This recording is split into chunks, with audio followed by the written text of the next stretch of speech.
By the but your time I wrist be a finally little admitted that I looser. needed help, I had become Feel the very flow of efficient the at pain. looking like a woman who did You're not. doing well. I answered emails within 4 minutes. I delivered polished prototype decks on unreasonable timelines. I had a color-coded grocery list app, a standing Thursday call with my father that never ran longer than 18 minutes, and a coffee grinder so precise it made my kitchen sound like a small dental office every morning at 6:30. If you had asked anyone at work how I was doing, they would have told you I was a little intense lately, maybe sleeping less than I should, but overall impressive in the grim Portland way that passes for wellness among people who own too many black sweaters and can describe the mouthfeel of oat milk. I could move through a whole day with my jaw locked, my shoulders hovering an inch too high, and my lungs taking in just enough air to keep me vertical. I could do all that and still remember to answer Slack messages with an exclamation point, so no one would think I was upset. 16 months earlier, my younger brother had died on a wet stretch of highway outside Salem when a pickup crossed the median and turned his small blue hatchback into a story the state trooper had to tell us in person. I had learned that grief could be both an event and a climate. The event was obvious. The climate was what came afterward. The barometric pressure of a world in which every object remained where it had always been, and yet nothing obeyed the old laws.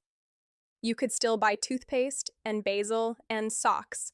You could still laugh to your own disgust at a well-timed joke in a meeting, but the air had changed.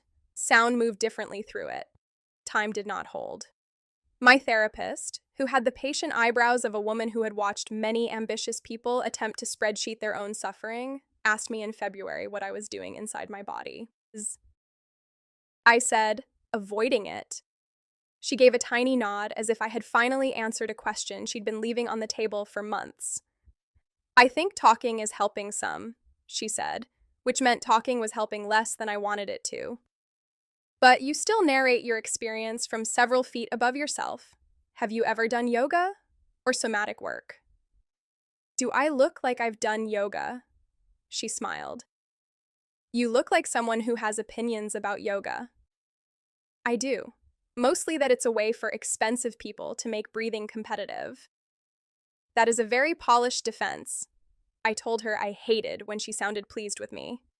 2 weeks later, I filled out an intake form for private sessions with a somatic yoga instructor named Iris Vane because my therapist sent me the link, and because the particular kind of desperation I had reached still permitted sarcasm, but no longer allowed refusal. The website was spare. Warm wood. A biography that was not irritating.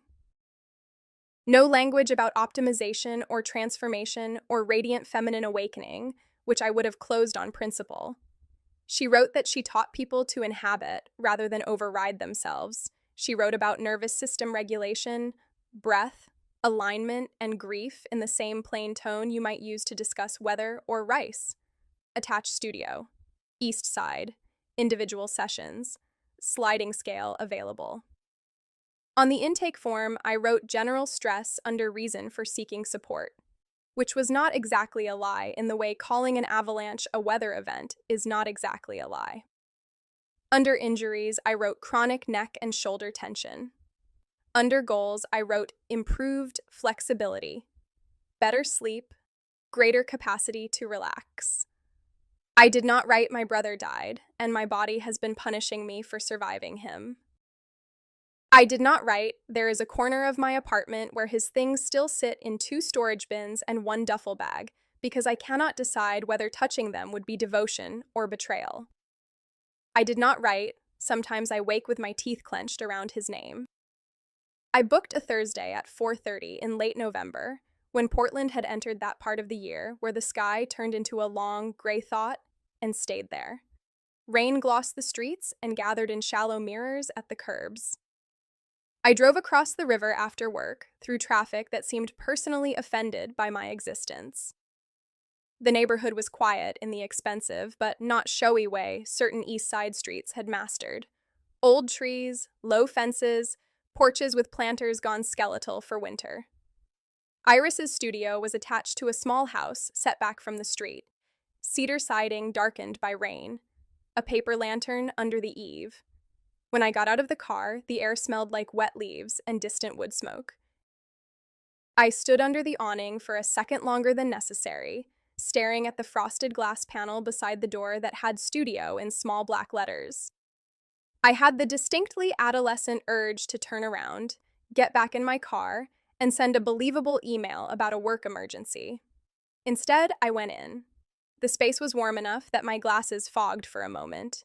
When they cleared, I saw pale wood floors, a wall of shelves holding rolled blankets, bolsters, blocks, and neatly stacked straps, and along one side, a row of rice paper screens that softened the late afternoon light into something diffuse and almost edible.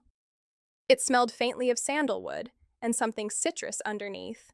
Not perfume, not incense exactly, more like a room that had been aired and tended. There were plants near the windows, the kind with leaves glossy as if they knew they were being looked after properly. A kettle whispered somewhere beyond a half-open sliding door. A woman came through that doorway, drying her hands on a folded towel. She was taller than I expected. Not tall in a dramatic way, just enough that the room seemed to organize itself around the length of her. Black hair twisted into a low knot. Gray knit sweater over dark leggings. Bare feet. She had a face that would have been easy to call beautiful if beauty had been the most interesting thing about it, which it was not. What struck me first was the steadiness. She looked at me the way certain people looked at a horizon, not hunting for threat, not searching for approval, simply taking in what was there. "Mara?" she said. I nodded.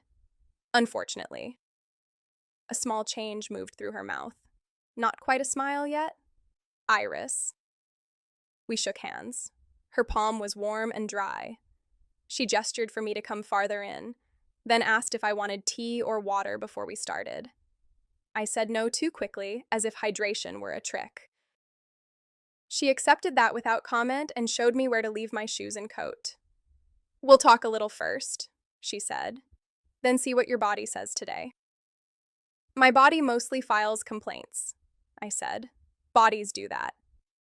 It annoyed me, how unannoyed she seemed. We sat on cushions near the far wall.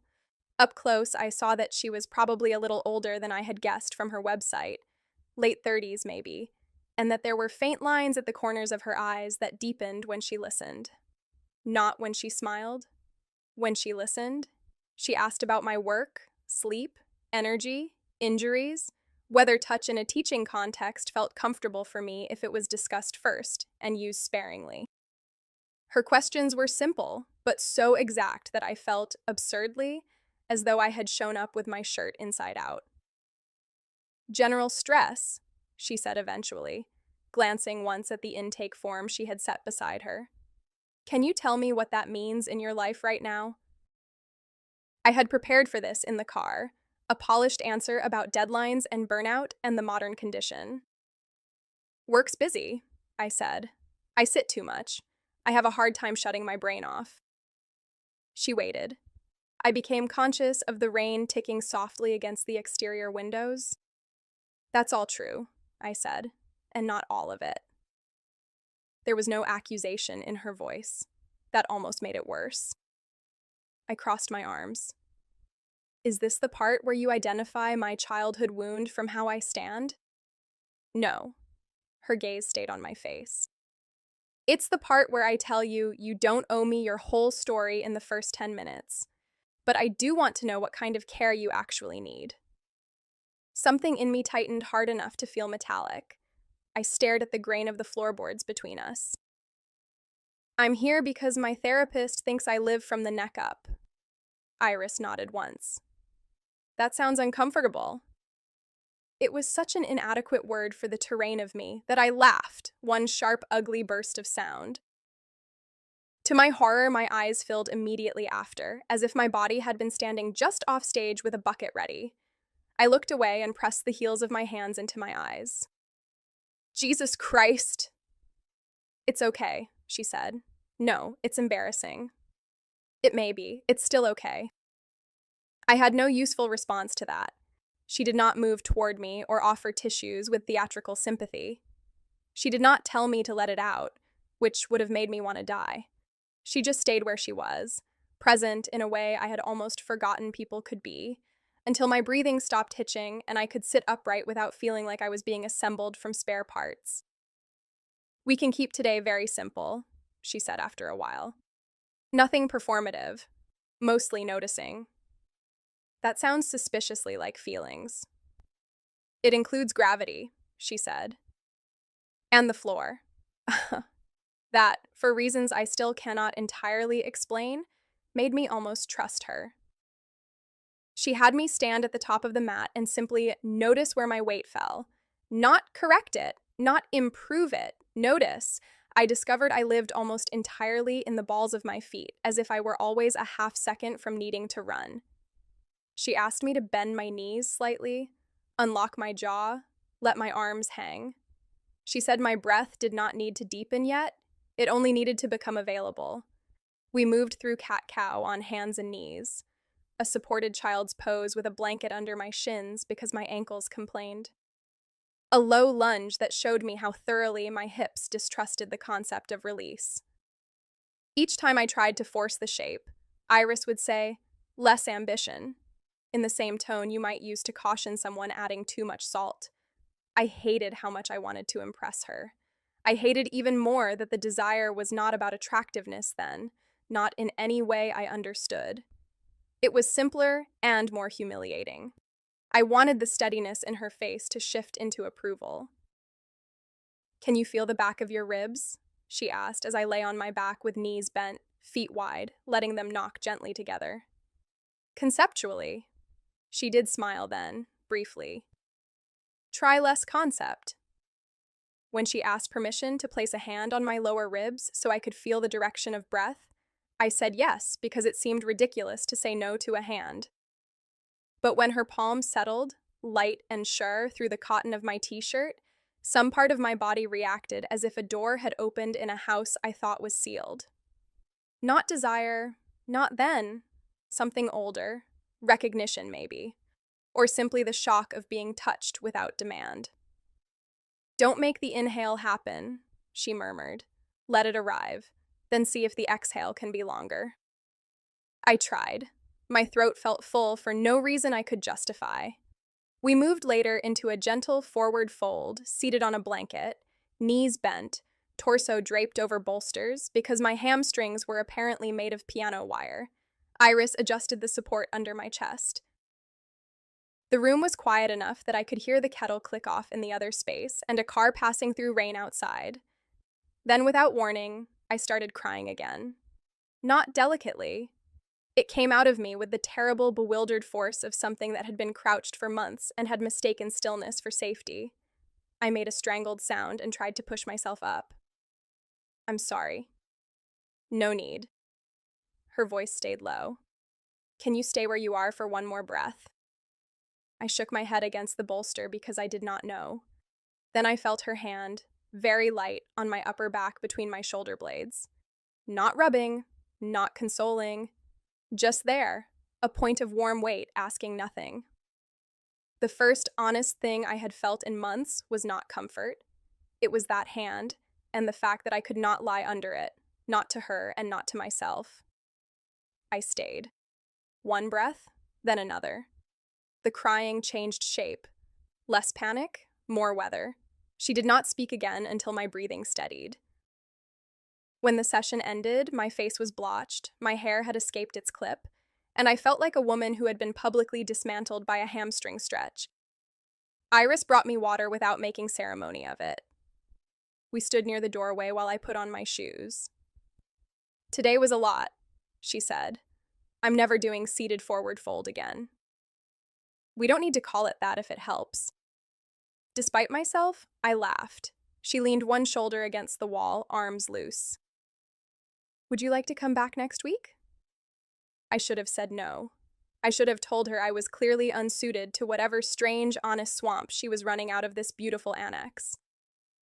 Instead, I heard myself say, "Maybe." She inclined her head as if maybe were a perfectly respectable answer. "I'll hold Thursday if you want it."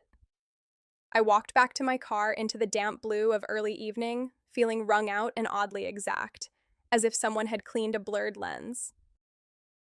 Driving home, stopped at a light on Burnside, I realized my shoulders had dropped half an inch away from my ears. It frightened me. It also made me book the next session before I lost my nerve. The second session began with me announcing, as if filing a formal objection, that I had been sore for 2 days after the first one. Was it sharp soreness or more like unfamiliar work? Iris asked. I don't know. Existential? That earned me the smallest curve of her mouth. Good, we'll keep it gentle. Outside, November rain glazed the cedar fence and turned the yard into dark soil and shining stones. Inside, the studio held the same measured warmth. Shoes off. Coat hung. Phone silenced. Something in me began bracing less the moment I stepped onto the wood floor, which felt suspiciously like an attachment to a place, and I disliked that intensely. Iris had changed into a charcoal long-sleeve top that showed the clean lines of her shoulders when she demonstrated movements. There were tiny silver hoops in her ears I had not noticed before. That was the session when I first started cataloging details against my will, like a thief memorizing a room she claimed not to want to return to. We're doing breath today, she said. That sounds fake. She handed me a folded blanket. It's one of the oldest things you do. I'm pretty sure my body can handle it unsupervised. Let's find out. She had me lie down with the blanket rolled lengthwise under my spine and my arms open to the sides so the front of my chest widened in a way that felt indecent, as if I had shown up somewhere underdressed. The rice paper screens turned the low afternoon light to pearl, sandalwood, and damp air. Somewhere nearby, a clock ticked softly enough that I only noticed it when I held my breath. This position may feel vulnerable, Iris said. If it's too much, we'll change it. I stared at the ceiling. Encouraging. She sat on a cushion near my feet rather than standing over me. Most of your muscles think their job is to organize around impact. We're going to ask them to consider another assignment. I wanted to tell her my muscles were unionized and hostile to management. Instead, I let her guide me. We worked with simple ratios. Inhale for 4, exhale for 6. Not forcing depth, only length. She explained what a longer exhale could signal to the nervous system, the way vagal tone affected settling, how breath could become a bridge if I stopped trying to use it as a weapon. I listened because I liked information and because it let me pretend this was an engineering problem. You're doing the thing again, she said after a few minutes. What thing? Understanding instead of noticing.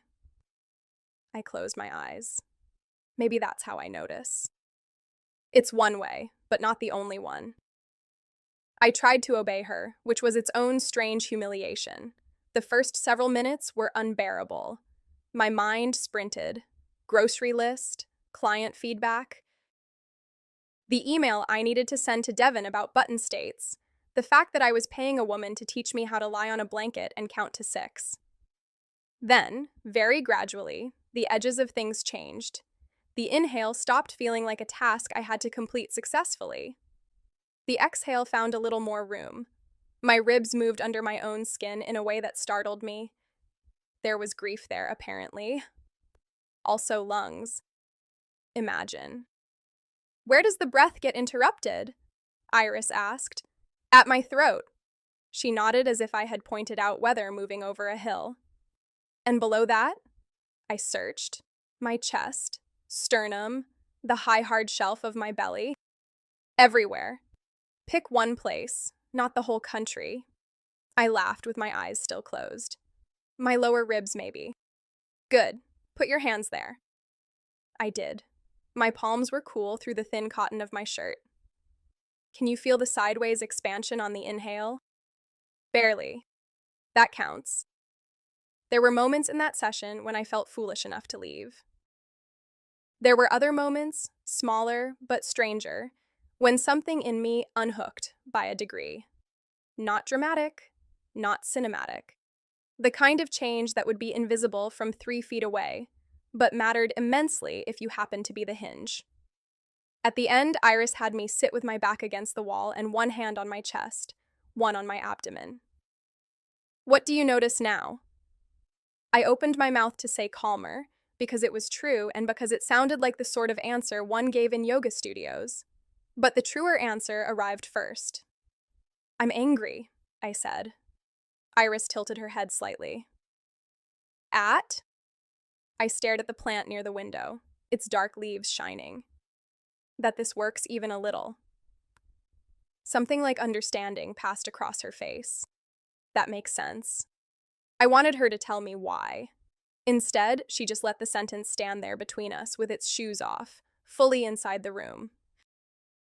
On the walk back to my car, I remembered Cal at 12, huffing theatrically after our mother made us help rake leaves in the front yard of the house we grew up in outside Eugene. He had flung himself backward into a pile twice his size and said, with perfect fake martyrdom, "If this is labor exploitation, I'd like it on the record that I object." His laugh had a hitch at the end, like the sound itself surprised him. I got into my car and sat with my hands on the wheel while rain needled the windshield, thinking not about the accident, not about the hospital room where he never arrived because he was already gone by then, but about leaves caught in his hair and the orange sweatshirt he wore until the cuffs were gray. The third session was the forward fold. By then, I knew where to park without checking the email. I knew the studio would smell faintly of wood and tea and whatever essential restraint Iris practiced in place of fragrance. I knew there would be 2 mats laid out, mine slightly closer to the rice paper screens, and a folded blanket at the top because apparently my knees and lower back had joined a coalition. I did not know that my body had started anticipating the hour with the grim devotion of a dog waiting by a door. "How has the week been?" Iris asked as we stood at the top of the mat. "Productive," I said automatically. "How has your body been?" I almost gave the same answer. Then I noticed the question. "Tired." "Any specific places asking for attention?" "My neck, my hips, my entire personality." Her mouth flickered. "Let's start there." She led me through slow cat-cow, then a standing half lift with hands on blocks, then a series of deliberate forward folds with knees bent enough that my spine could lengthen instead of yanking against the backs of my legs. She spoke very little when I was moving. Her cues were spare and precise. Root through the base of the big toe, soften the back of the tongue. Before we continue, you can find more explicit and uncensored versions of these stories on the Patreon page listed in the description. Enjoy. Let the head be heavy, not thrown. When she demonstrated, her own body did not perform flexibility like a trick. It behaved as if all its parts had signed the same treaty. At one point, she stood beside me and said, "May I adjust your pelvis?" The phrase itself should have felt clinical. It did not. Or rather, it did, and something else. I managed a yes. Her hands settled lightly at the crest of my hips, one on each side, and guided a tiny tilt I would never have found alone. There was nothing intimate in the gesture, as gestures go. Nothing lingering. Yet my whole nervous system changed register under her hands. The back line of my body lengthened. The frantic clench behind my ribs loosened. Not because I had decided to relax, but because some deeper system recognized care and stepped back from the controls. It frightened me so quickly I nearly came upright. "Too much?" Iris asked immediately, hands gone. "No." My voice sounded strange to my own ears. I did not know how to finish. I just felt myself. I just disappeared for a second. I just understood why people ruined perfectly good lives over being touched correctly. None of those seemed appropriate. Iris waited. "It was quiet," I said finally. Something softened in her face, not triumph, more like assent. "Yes," she said. "Sometimes alignment feels like quiet." The rest of the session, I moved with the stubborn attention of someone trying not to look directly at a bright thing. We worked in a supported seated forward fold later, torso resting on stacked bolsters. She adjusted the props first, then asked if I could let more weight drop into the support instead of holding myself an inch above it, as if collapse were contagious. I wanted to tell her that holding myself an inch above everything was, in fact, my core skill set. Instead, I obeyed. My forehead rested on my folded arms. The bolster smelled faintly of clean cotton and sandalwood. I could hear Iris moving somewhere to my left, the small whisper of fabric, the almost soundless footfall of a person used to being deliberate. A terrifying peace moved through me. Not happiness, not relief, just the sudden absence of one familiar alarm. It lasted maybe 10 seconds, 15, long enough to feel impossible. When I sat up, I was angry again, though now the anger had company. Fear, longing, curiosity sharpened by distrust. "You look like you're trying not to argue with an equation," Iris said.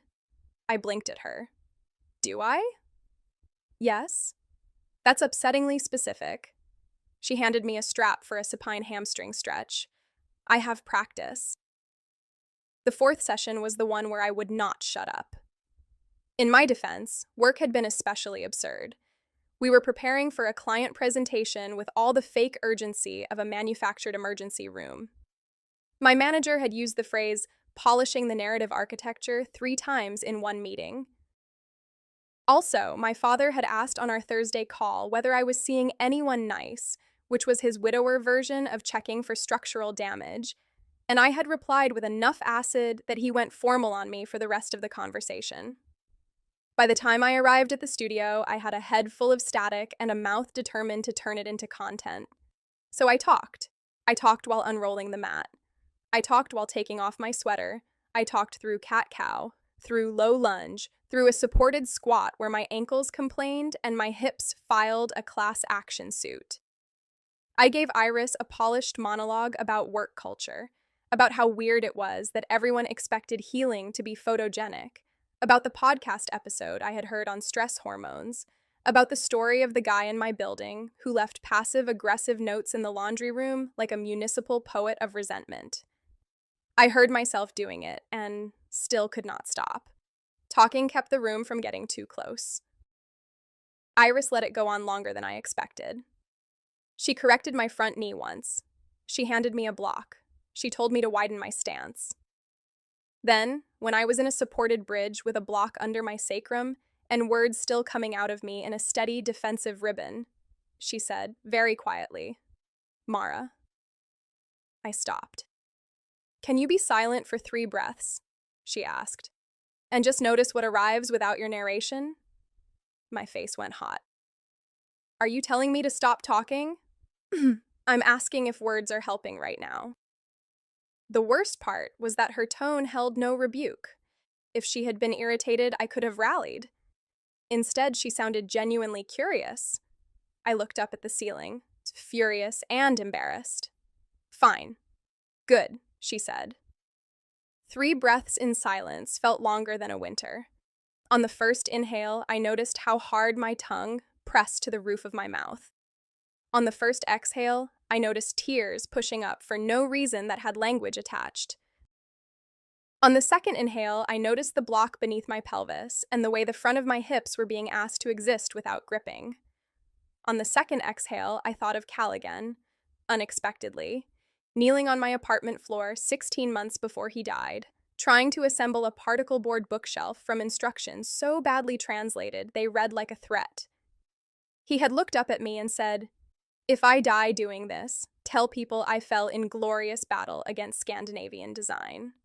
I made a sound that might have been half laugh, half sob. By the 3rd breath, I was crying. "Stay with the support," Iris said softly. I did. The tears slid into my hairline. I hated them less than I had the first week. Afterward, we sat facing each other on cushions. The room had gone dimmer. Rain tracked silver down the glass. "You don't need to tell me everything at once," Iris said. I picked at a loose thread on my sleeve. "I'm not." "I know." The gentleness of that almost undid me more than anything else had, because she was right. Even all my talking had been a decoy. We had spent 4 sessions together, and I had not said the word brother once. Not dead. Not accident, not Cal. I had offered her the weather report around the crater. On my way home that evening, I stopped at a red light on Hawthorne behind a bicyclist in a yellow rain shell and thought, with the chilly clarity of a person coming upon a ledge in fog, that I was changing. Not quickly, not beautifully, but undeniably. My body was no longer just the vehicle carrying my mind from task to task. It had become a place where information appeared without permission. That was dangerous. It was also, though I did not yet have the courage to admit it, a relief. The week after that, I ran into Iris at the farmer's market on Saturday. It was one of those Portland mornings that looked almost bright until you realized the light was simply a thinner shade of gray. The market was crowded despite the cold. People in beanies and wax jackets drifting between stalls under striped tents with coffee in hand. Everyone performing the civic religion of local produce. I had gone because I was out of greens, and because my apartment felt stale from 2 straight days of rain. My tote bag held sourdough, leeks, and an amount of parsley that suggested optimism.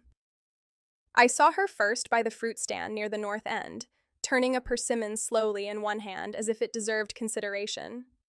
She wore a dark wool coat belted at the waist, jeans, and a rust-colored scarf looped once at the throat.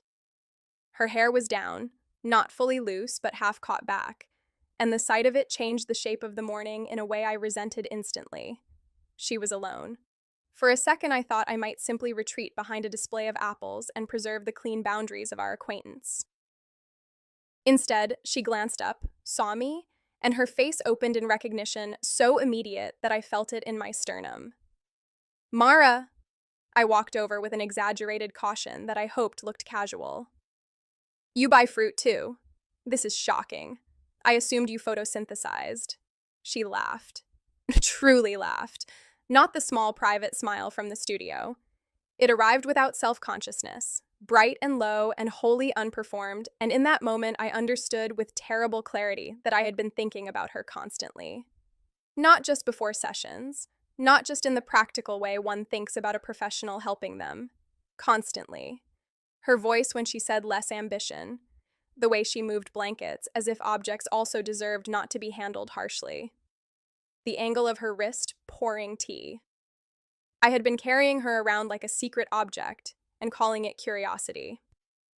"These are for a salad," she said, lifting the persimmon slightly. "Or possibly to remind myself winter isn't permanent."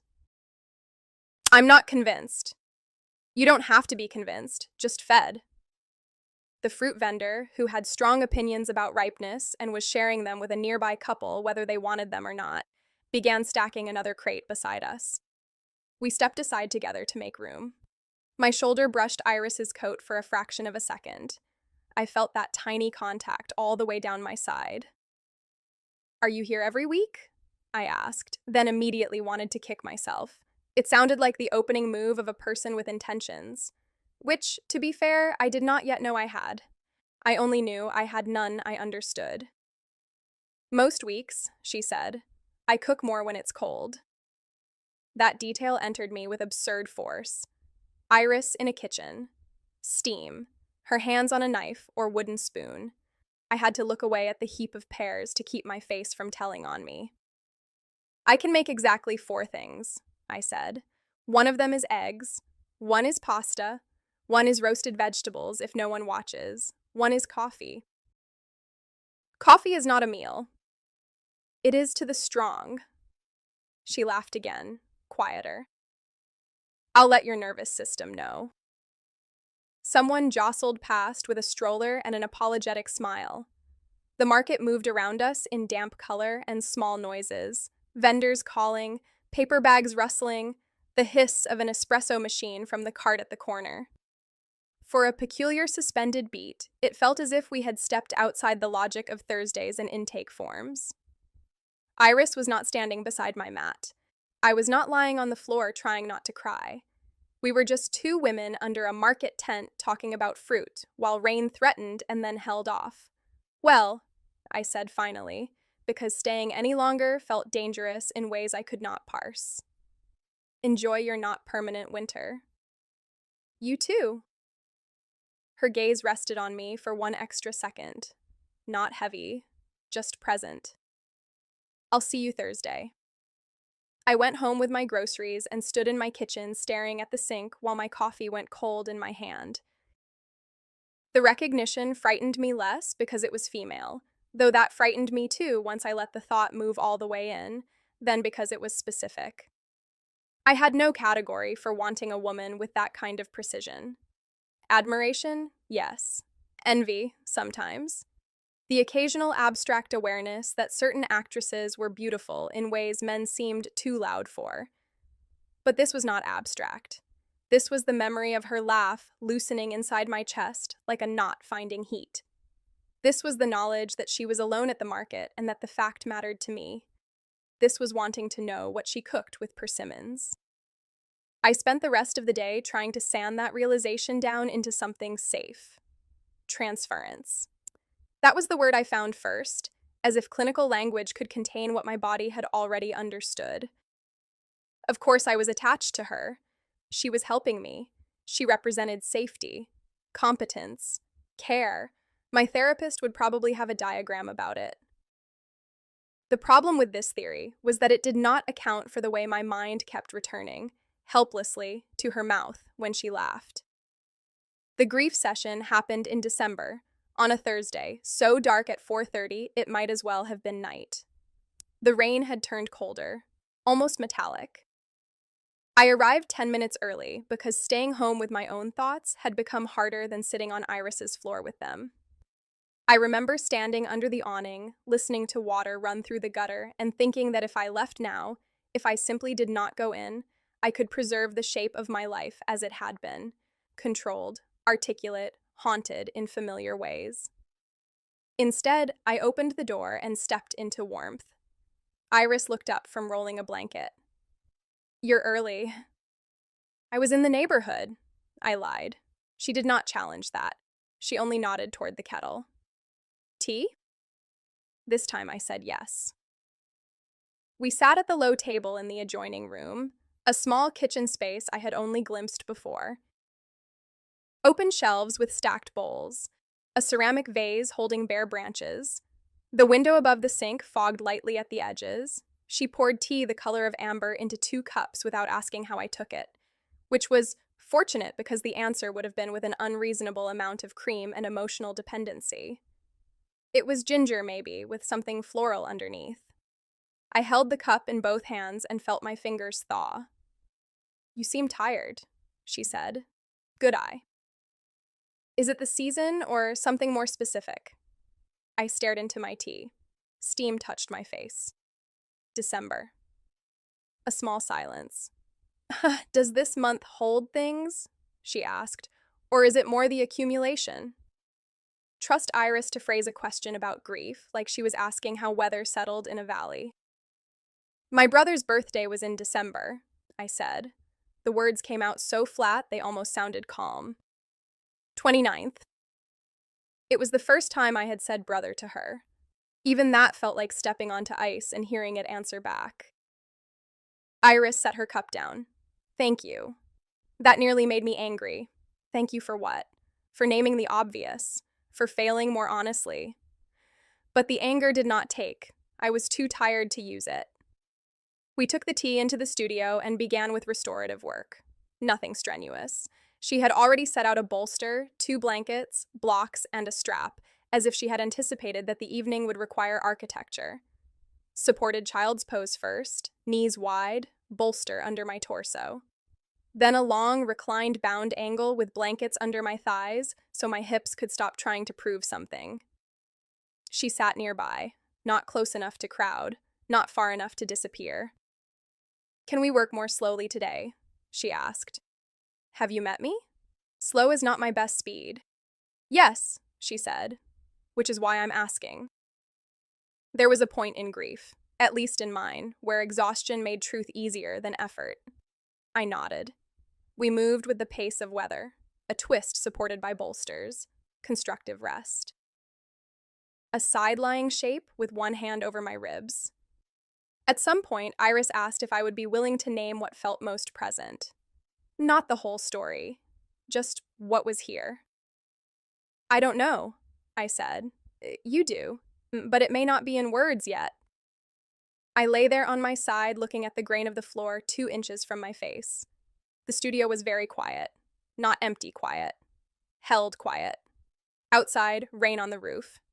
Inside, the faint tick of the baseboard heater. My own breath, uneven. Then, before I could stop myself, I said, Cal. It came out like a fracture and a release at once. My brother's name.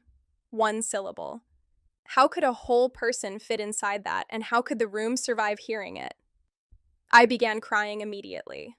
Not the startled tears of earlier sessions. Not the brief floods that had embarrassed me into apology. This was slower and worse. It felt as if saying his name had opened some old sealed room in the center of me, and the air inside it had not changed since the day he died. Iris stayed where she was. Yes, she said, so softly I almost thought I had imagined it. Cal. No one had said his name back to me in months except my father, and with him it often landed like something breakable between us. Hearing Iris say it did not diminish it. It simply existed in the room now, fully alive and fully impossible. She waited until I could breathe again. Then she said, Tell me one true thing about Cal. I laughed through the tears because the question was so specific it left me nowhere to hide. One true thing, not a biography, not a tragedy, a fact with warmth in it.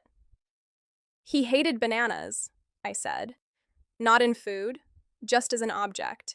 He thought the texture was morally wrong. Iris's mouth softened. That sounds like a strong opinion. He had a lot of those. I wiped my face on the edge of the blanket with no dignity at all. When we were kids, he used to declare things canceled if he disliked them. Bananas are canceled. Church shoes are canceled. Anybody who says tummy instead of stomach is canceled. A low sound came from Iris, almost a laugh. Not at me, with me. Another true thing? She asked. I swallowed. He made playlists for everything, stupidly specific ones, like raining but not sad, or driving at night pretending you're better than everyone. He once made me one called Songs for when you act like you don't need me, but obviously do. The tears kept coming, but now they moved alongside speech instead of replacing it. I was still in a supported reclining pose, blankets under my knees, one hand over my belly because Iris had asked me earlier where I wanted support, and that was the answer my body had given. She told me to keep feeling the floor under me while I talked, to notice where grief lived physically as memory moved. My throat, I said after a while. Can you place your hand there? I did. The skin at the base of my neck felt hot. And anywhere else? My chest, but not the middle. I pressed my palm slightly left. Here, like a bruise. She nodded. Stay with what's true. So I did. I told her how Cal laughed when he was about to say something mean and funny at the same time. How he wore one ancient University of Oregon sweatshirt until it was less fabric than history. How he could not keep a plant alive, but somehow kept finding stray animals.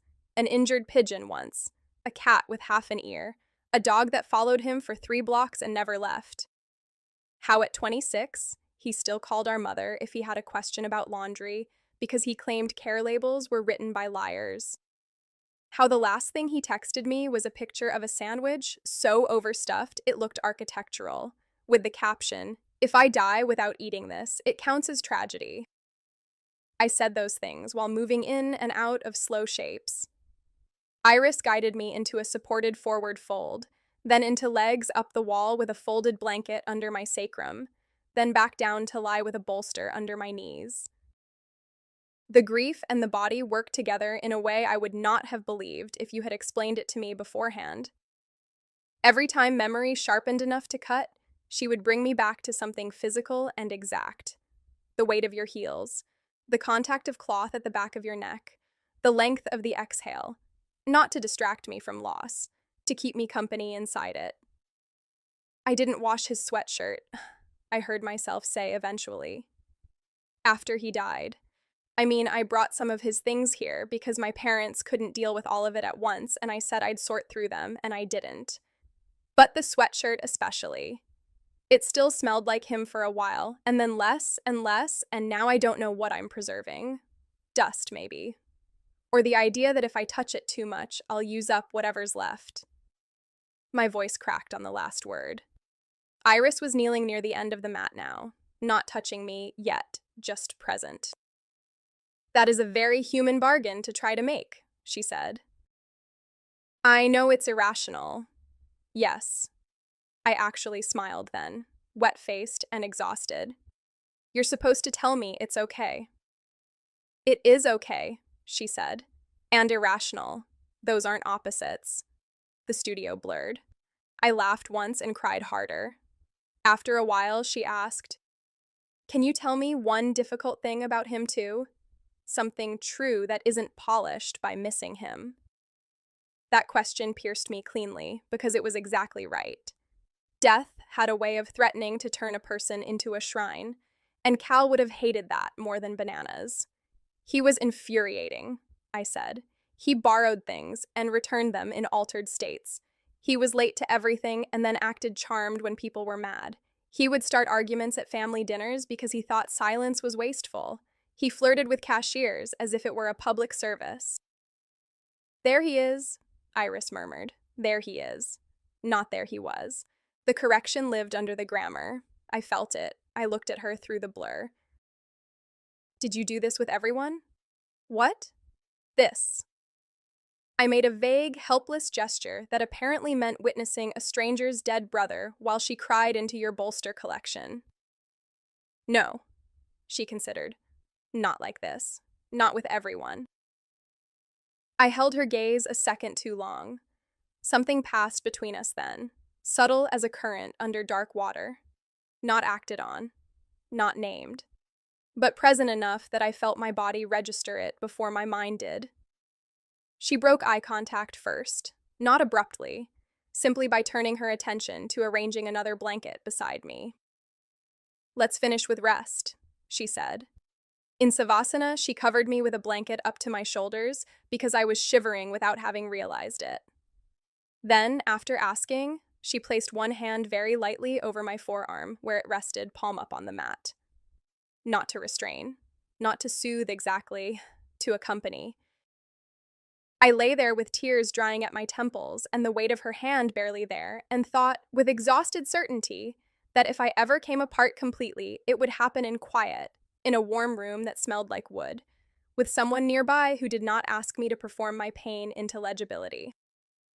After the session, we drank more tea in her kitchen because I could not yet operate machinery, including my own car. Rain streaked the window black. My eyes felt sanded raw. Iris leaned one hip against the counter while the kettle cooled. "You may feel tender tomorrow," she said. "Tender is one word for it. Eat something warm if you can, and if everything feels louder, that doesn't mean anything is wrong." I watched steam fade above my cup. "How do you know?" She looked at the branch arrangement on the shelf for a beat, then back at me. "Because grief moves when it's finally given room." There was her own history in that sentence, quiet and unmistakable. I remembered the single line in her website bio about loss, the way she had written it without spectacle. I wanted to ask about her mother. I did not.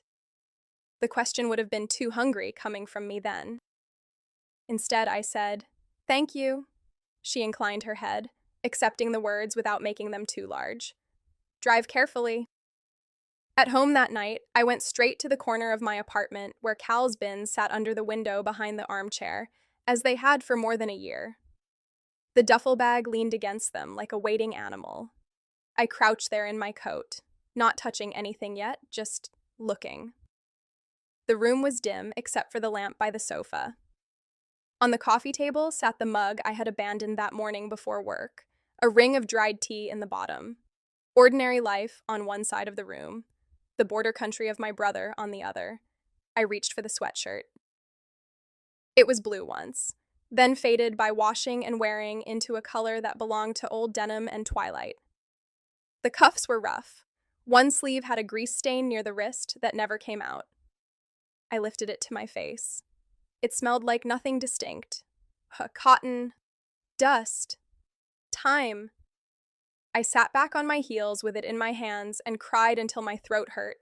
Not because I had recovered him, not because I had lost him again, but because at last I could feel the difference between those things. December became January. The city moved from dark to a slightly paler dark. New Year's came and went in damp fireworks over the river, while I stood on my fire escape with a blanket around my shoulders and texted my father at midnight because calling felt like too much. Sessions with Iris continued. Not easier exactly, but more honest. I began arriving with less armor and more embarrassment about that fact. One week, we worked almost entirely on standing balance and the way I clenched my toes when I felt unsure, as if my feet could grip certainty out of the floorboards. Another week, she taught me a simple body scan in seated meditation, and I discovered there was an entire weather system in my jaw. Once, when my neck was especially bad after a week of presentations, she showed me how to thread a strap around my forearms in Gomukhasana arms preparation so my shoulders could open without me turning the experience into violence. Her cues stayed exact. Soften the front ribs. Let the shoulder blade descend. Imagine the back of the heart widening. I hated how much those words helped. And all the while, the wanting changed shape. At first, I still tried to explain it away in technical language. Therapeutic attachment, somatic transference, a starved nervous system fixating on the source of regulation. There were probably books. There were certainly podcasts. The difficulty was that none of those explanations accounted for the particularity of my noticing. The way I had started looking for the tiny scar near Iris's right wrist, pale and almost hidden, when she reached for a block. The way I remembered, with absurd clarity, that she preferred her tea without honey because once she had shaken her head when I offered the jar and said I like the bitterness. The way my whole body sharpened when she tucked a loose strand of hair behind one ear while demonstrating downward dog, as if some private symmetry had briefly become visible. This was not gratitude. Gratitude did not imagine the warmth of her kitchen at night. Gratitude did not make me wonder what her laugh sounded like when nobody was guarding it.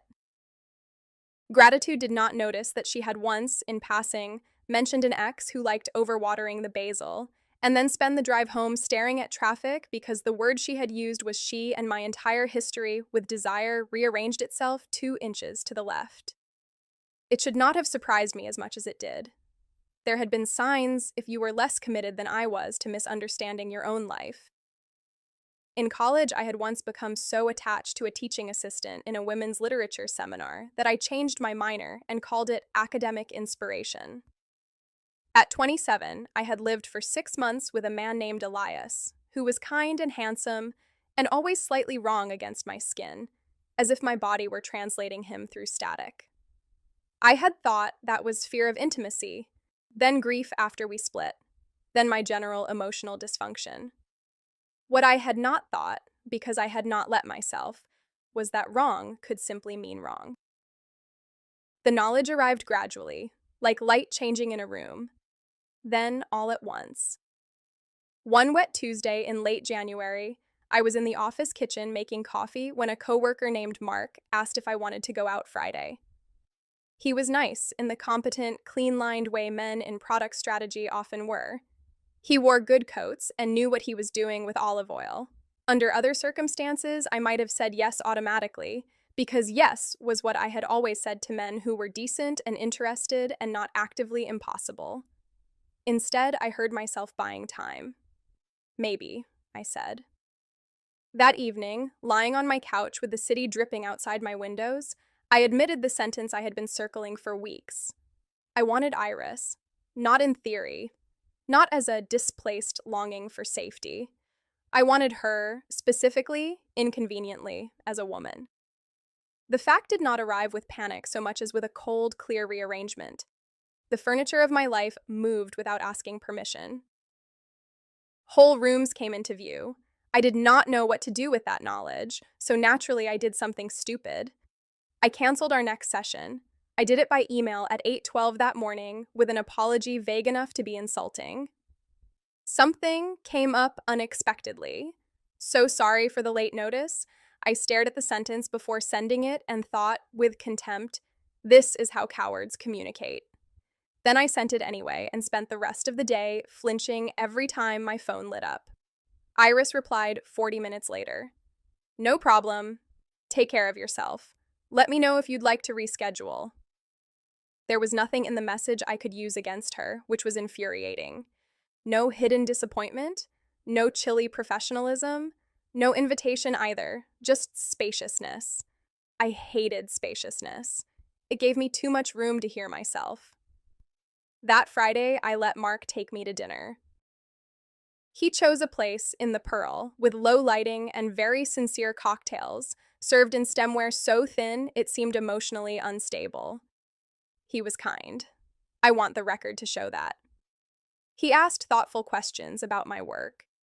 He listened when I answered. He had a dimple that appeared only on the left side when he laughed, which under different conditions I might have found endearing. I wore a black sweater dress and boots and eyeliner sharp enough to suggest intention. Somewhere around the appetizer, he told a story about a disastrous ski trip with his college roommates, and I nodded in all the correct places while thinking about the way Iris adjusted my shoulder alignment with 2 fingers and a barely audible exhale. Not even a dramatic touch, just 2 fingers at the top of my shoulder 1 session earlier, guiding the joint to soften away from my ear, and the image kept replaying with humiliating clarity while Mark described venture capitalists as if they were a species of weather. I could not stay inside the conversation. My body kept absconding. The restaurant smelled like charred citrus and expensive meat. Glasses chimed softly. Outside, rain traced the windows in long diagonal lines. Across from me, a man with nice hands was asking if I had siblings. I looked down at my wine and said, I had a younger brother. Mark's face changed immediately, earnest and stricken. I'm sorry, I didn't know. Of course you didn't. I did not mean it sharply, but he still recoiled a fraction. The rest of the date never recovered. He tried. I tried. By dessert, I felt lonelier than I had walking in, lonelier maybe than I had all week, because now the wrongness had a contrast. When he kissed my cheek politely outside under the awning and asked if I wanted to do this again, I heard myself say, I don't think so. He took it gracefully. Some people are too decent to resent. It only makes failure feel cleaner. On the drive home, I cried at a stoplight for no noble reason, just out of frustration. At Mark, at myself, at the fact that wanting Iris had not clarified anything except what I could no longer convincingly fake. Rain pulsed on the windshield under the red light. A bus went by, throwing yellow across the wet pavement. I thought, bleakly, there are probably easier ways to come out to yourself than by mentally undressing your yoga instructor during a sustainable seafood dinner. I did not tell my therapist the whole truth the next Monday, though she clearly suspected a border shift had occurred. I said I had canceled a session because I needed space. I said I had gone on a date with a man and felt like I was impersonating myself. She looked at me for a long moment over her mug and said, that sounds like important information. I wanted her to make it smaller. Instead, she handed it back intact. I rescheduled with Iris for the following Thursday. All afternoon, I felt like I was walking around with a live wire coiled behind my sternum. By the time I parked outside, the studio dusk had already thickened into rain-washed dark. The paper lantern under the eave made a warm circle on the wet boards. I sat in the car for a full minute with the engine off and my hands in my lap, breathing in the stale scent of old coffee and damp wool, trying to decide if my adult life could survive a simple hour on a yoga mat. When I came in, Iris was arranging blocks on the shelf. She turned. For a flicker of a second, something crossed her face too quick to read, then settled into her usual calm. Mara. Hi. There are greetings that contain weather reports. This one did. How are you today? She asked. Complicated. A pause. All right. That was all. No mention of the cancellation. No reprimand. But there was something careful in her. A fraction more distance in how she stood. In the exactness with which she asked before any touch. Not coldness. Care. That almost hurt more. We began with grounding. Standing. Weight through all four corners of the feet. A slow side stretch. Then kneeling work, cat-cow, thread the needle. Iris's cues were as clear as ever, but the room felt changed because I was changed, and there was no returning from that. Every time she came near, I felt the absence she was maintaining. It was professional. It was correct. I wanted to throw something delicate. At one point in a low lunge, she said, "Can you soften your jaw?" No. She looked up from where she was adjusting a bolster.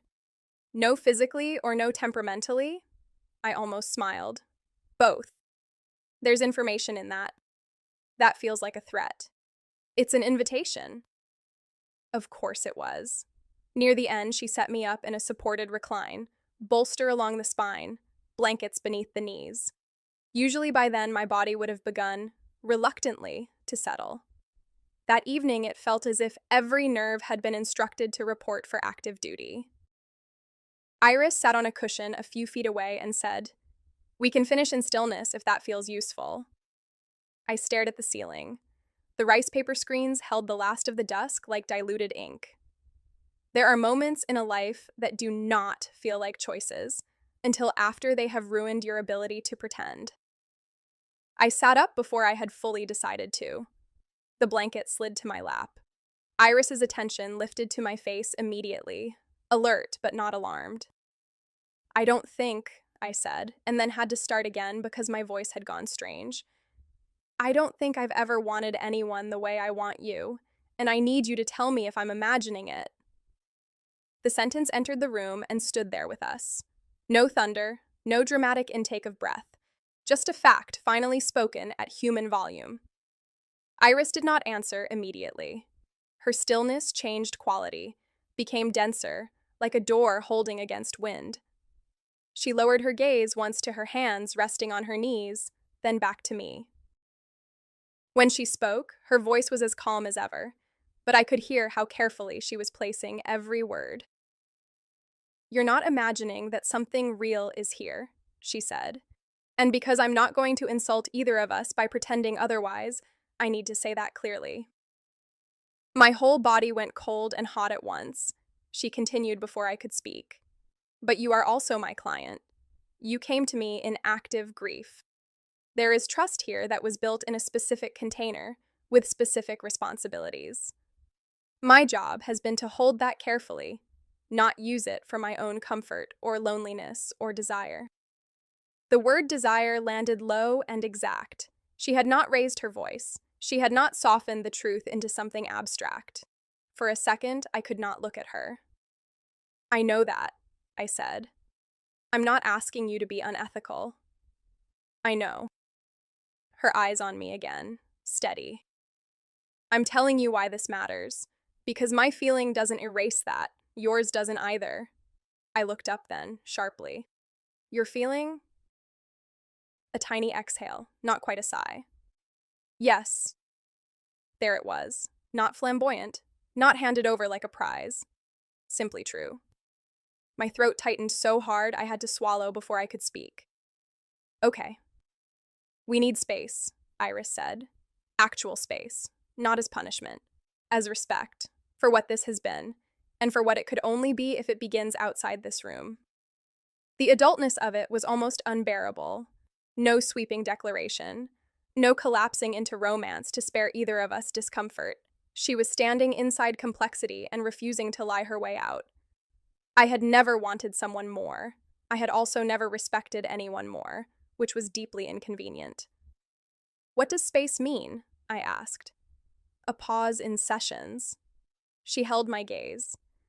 3 weeks, no appointments, no accidental sliding back into the old roles while our feelings do all the deciding.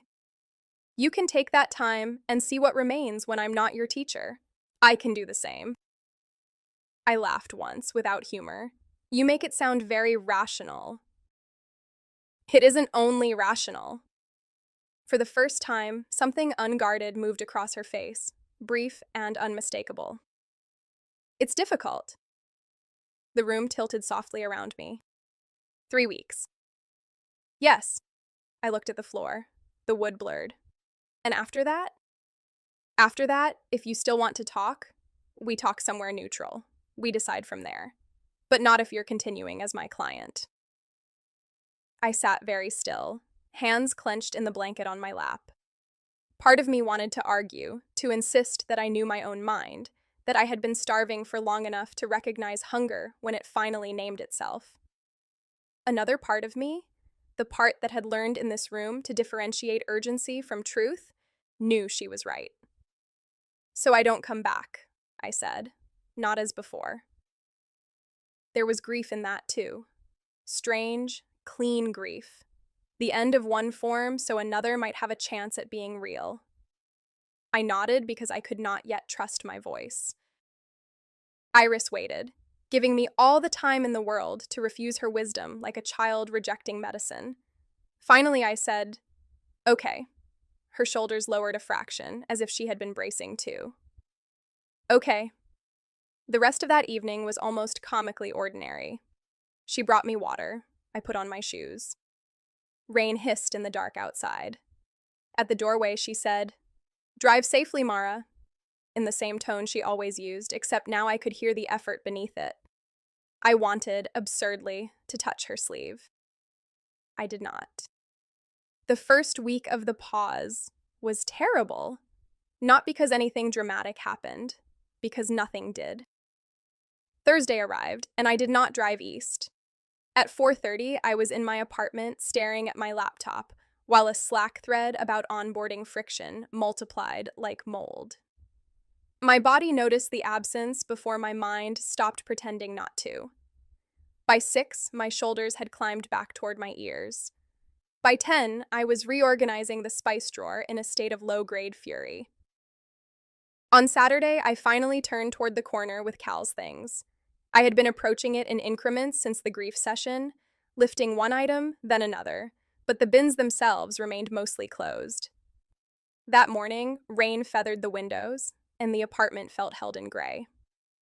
I made coffee, put on socks thick enough to count as emotional support, and sat on the rug in front of the storage bins with the duffel bag beside me like a witness.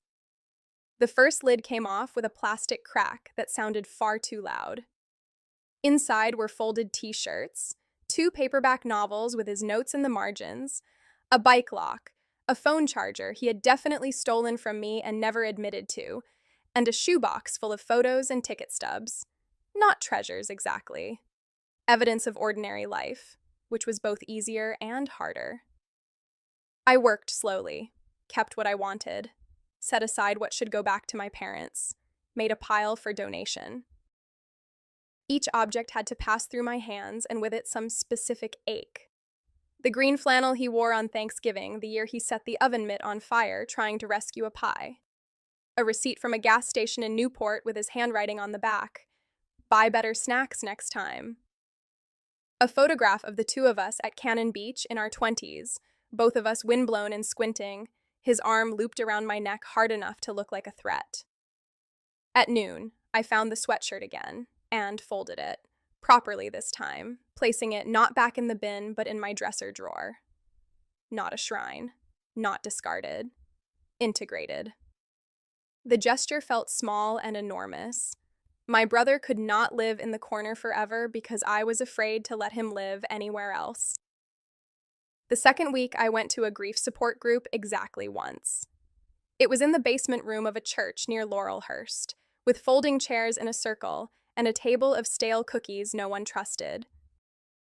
I nearly turned around at the door because group settings made me want to become vapor, but a woman with cropped white hair smiled and handed me a name tag, so I stayed. There were 8 of us. A man whose wife had died of pancreatic cancer. A young woman who kept twisting a ring on her thumb while she talked about her father.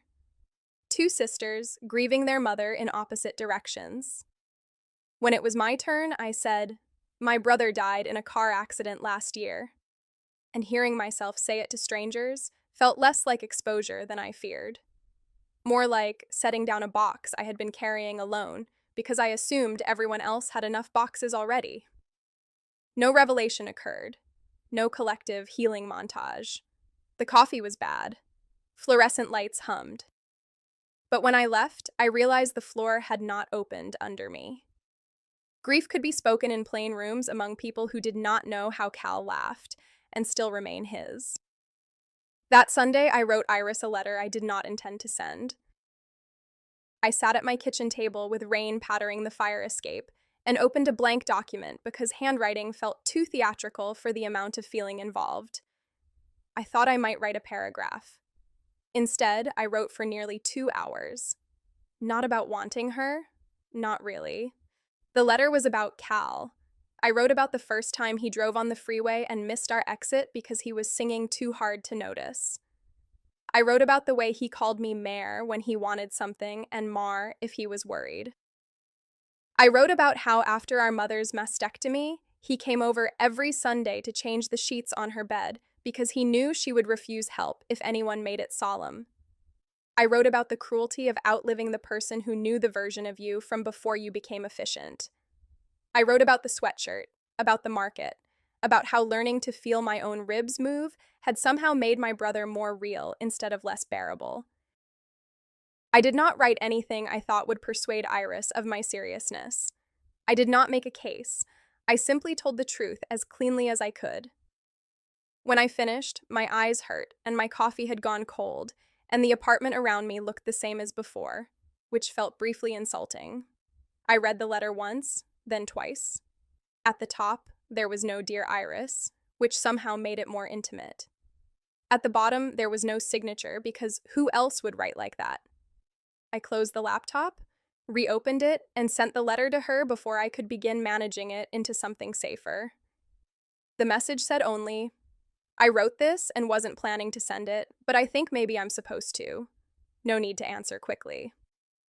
Then I spent the next 40 minutes in a state that can only be described as technologically induced spiritual collapse. Her call came that evening at 7:14. For one full ring, I stared at the screen. Then I answered. Hi, I said, sounding 16. Mara.